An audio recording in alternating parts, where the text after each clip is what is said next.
Assalamualaikum warahmatullahi wabarakatuh. Good morning, everyone. Thank you for being here today.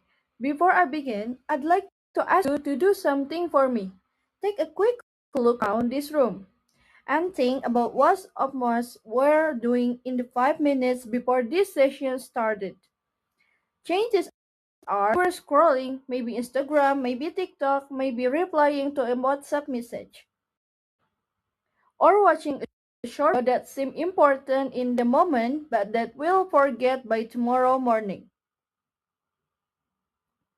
And I say that without judgment because I was probably doing the same thing. My name is Siti Salma Aulia. Zahra. My identification number is 202500800270. The topic of my presentation is the impact of social media on interpersonal relationships. Over the several minutes, I want to take you through the four key angles on this topic. We'll start with striking reality check about how much of our lives are being spent in the digital world. Then, we'll look honestly at what social media does genuinely well. After that, we'll examine the psychological and relational cause and that most people do about. And finally, we'll close with practical evidence-based strategies for navigating all of this not just individuals, but as future leaders, managers. So let's begin.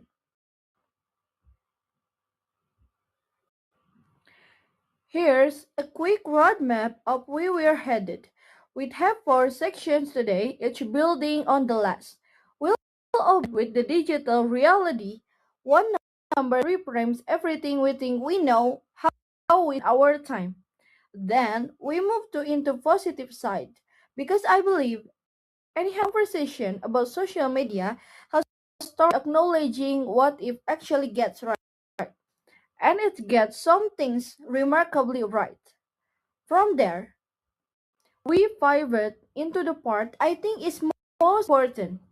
The hidden costs, the social, psychological, and relational consequences that tend to get buried underneath the highlight reels and the follower counts.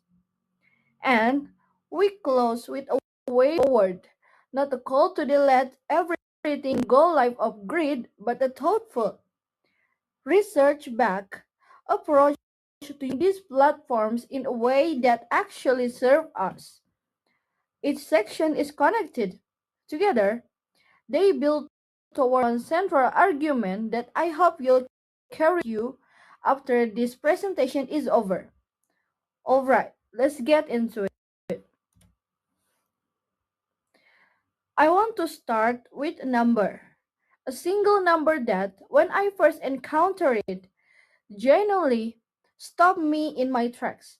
6 hours and 37 minutes, that is the average amount of time persons spend consuming digital content every single day. According to the data report to Digital 2024 Global Overview Report, one of the most comprehensive studies of global digital behavior available today. Now, I want you to take that number for just a moment. 6 hours and 37 minutes per day, every day. To give some context, that is more than the average person sleeps a night. In many parts of the world, it's more time than most university students spend studying on any given day. And it's almost certainly more time than most of us spend having deep, meaningful, face-to-face conversation with the people we actually care about. Think about what that means over the course of a week. That's nearly 46 hours of digital consumption over a year. That's more than 2,000 hours, which is roughly equivalent to a full-time job. Now, again, I'm not saying this to shame anyone. We live in digital world, and digital engagement is a natural part of modern life. But what I'm saying is this. When something consumes that much of our time and attention, we owe it to ourselves ask what is actually doing to us.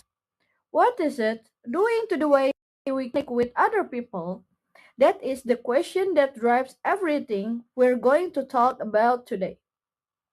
Next, before we get to the harder parts of this conversation, I want to be clear. Social media has done genuinely remarkable things for human connection, and it will be intellectually dishonest to ignore that.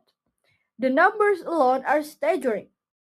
As of early 2024, there are more than 5 billion active social media users globally. That is over 62% of the entire world's population. Think about what that means.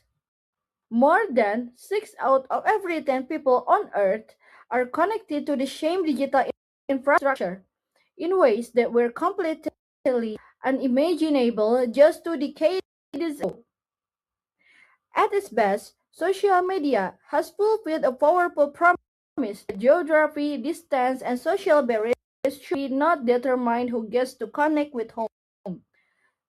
A first generation student in a rural town can now access the same mentors, the same networks, and the same career pathway. Someone born into a well connected family in a major city. That's genuinely transformative. Social media also amplified voices that were historically silenced.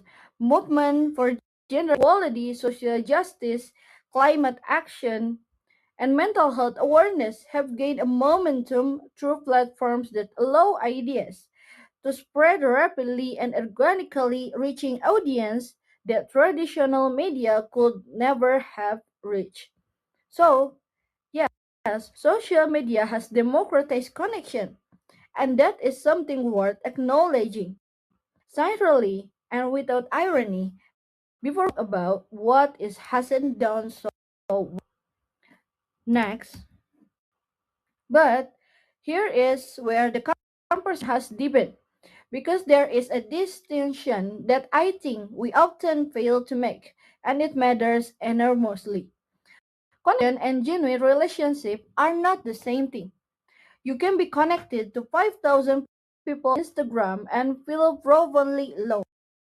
You can have hundreds of followers engaging with your content every day and still go home to an empty apartment and feel like no one really knows you. And that experience, that gap between digital connection and emotional belonging, is not just anecdotal. It is documented, it is measurable, and it's growing. In 2017, researcher Ian Primack and his college published a landmark study in American Journal of Preventive Medicine. They surveyed nearly over 1,000 young adults between the ages of 19 and 32, and what they found was both counterintuitive and deeply significant. Individuals who use social media most frequently were 3 times more likely to feel socially isolated than those who use it less. 3 times, not a little more likely. 3 times, this finding gave rise to what scholars now call the social media paradox. The more digitally connected we are, the more emotionally disconnected we can become. Why does this happen? There are three key mechanisms. The first, parasocial relationship, one-sided emotional bonds that users develop with influencers, creators, or celebrities then they follow online. Our brains process relationship as socially meaningful. We feel like we know these people. We feel warm toward them, concern for them, and loyalty for them. But there is no reciprocity. They will know we exist. Over time, these porous bonds can begin to substitute for real relation building, especially for young adults who spend hours consuming content from people who could never genuinely invest in them. The second mechanism is some behavioral scientists call pubbing, a combination of the words pawn and snobbing, and 2019 study by Roberts and David published in Commerce Human Behavior found the act of ignoring a person who sees present with you favor your small significantly reduce relationship satisfaction, increase feelings of exclusion, and its romantic relationship was a measurable predictor of conflict and emotional connection. And the troubling thing about pubbing is how normalized it has become. We do without thinking. We do it dinner tables in conversation moment that were once the most and the third. Perhaps the most pervasive is social comparison, and 1955 psychologist Leon Festinger proposed what he calls social comparison theory. That idea human beings have a natural, almost unavoidable tendency to evaluate themselves relative to others. Social media has taken that tendency and amplified into extraordinary degree. Every time we scroll through carefully curated image of someone else's vacation, career milestone, relationship, or physical appearance, our brains are unfortunately measuring our own lives against a highlight reel. A 2023 study published in JAMA Pediatrics found that adolescents who spend more than 3 hours daily on social media. Next, most, okay, now I want to bring this into the context that is most directly relevant to us management studying the professional environment. Because the dynamics we've been discussing don't appear when we clock into work. If anything, they intensify. McKinsey and Company's 2022 Employee Mental Health Report identifies some deeply concerning patterns in how digital culture affecting the modern place. First, many organizations, often without realizing it, have created what researchers call as always on culture. When there are no clear norms around after hours messaging, response times, the expectation of being constantly reachable, employees experience a chronic state of lower grade stress. Second, the report identified emotional disconnection in the workplace as one of the top drivers of what has become known as quiet the phenomenon of employees the bare minimum disengaging emotionally from their roles and eventually leaving. And then, in a world where talent is the most valuable resource, company has emotional disconnection is not a wellness issue. It is a business risk. Next. So, where does that leave us? What do we actually do with all of this? I want to be very clear. I'm not standing here advocating for the elimination of social media. That would both impractical and frankly unnecessary. Social media is woven in the fabric of our economic, social, and cultural lives. It is not going away. It shouldn't. What I'm advocating for is something that researchers and digital wellness practitioners call intentional use. A conscious, reflective, and purposeful approach to how, when, and why we engage with these platforms. They are for effort-based strategies worth committing to. The first is time bounding. This doesn't mean setting deliberate specific limits or how long you spend on social media each day. Small reduction consistently have been shown in multiple studies to measurably improve moods, focus, and the quality of personal relationships. The second is presence practices. This is the discipline of designating certain times and space phone free. The dinner table, the first has 30 minutes of your day and face conversation you having another human being. third is platform literacy. This is perhaps the most intellectually important strategy on this list.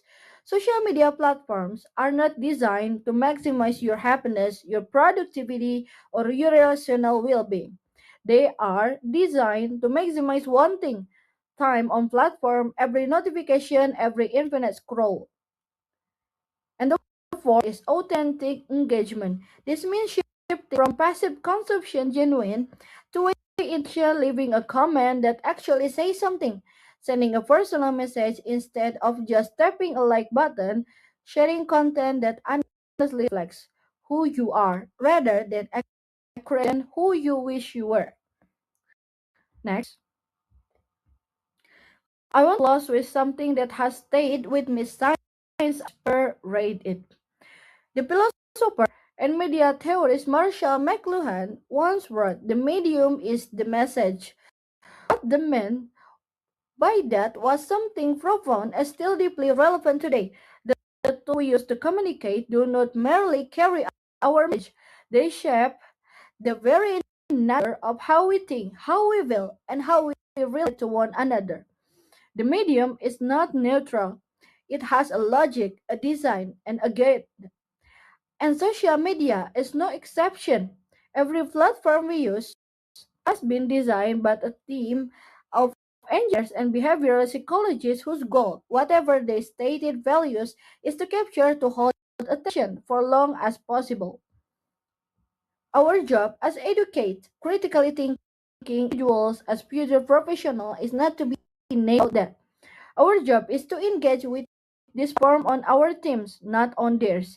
And I think the most important thing I can leave with you with today is this: the relationship that will matter most to you at the end of your life.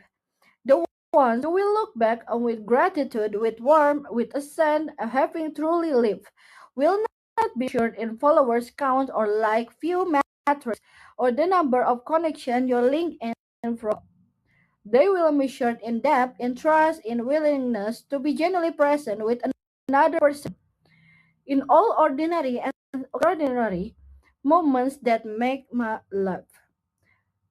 Social media can be a tool that supports that kind of connection, but only if we choose to use it way. Let us not forget that. And that brings me to the end of my presentation today. To quickly summarize what we covered, we open with the reality that average person now spend over 6.5 hours daily in digital world, more time than almost any other single activity in their working life. We acknowledge that social media has done genuinely remarkable things, connecting over 5 billion people, democratizing regional networks, amplifying marginalized voice, and building communities of support that simply did not exist before. We then examine the social media paradox, the continuative finding that heavier social media use is associated with a greater feeling of isolation. We connected to this workplace context where always on cultures, emotional disconnection, and the absence of healthy digital norms driving burnout and talent sacrificing excel. And we close with four practical evidence-based strategies: time bonding, presence practice, platform literacy, and authentic engagement, not as a restriction but a tool for reclaiming agency of our own attention and our own relationship. All reference are listed on this slide for your notes. Thank you very much for your time and attention today. I genuinely appreciate your engagement throughout this presentation, and I am very happy to take any question or continue the discussion. And don't forget, my name is Siti Aulia Zahra, and I'm from class MN25O. So, thanks for your attention. Wassalamualaikum warahmatullahi wabarakatuh.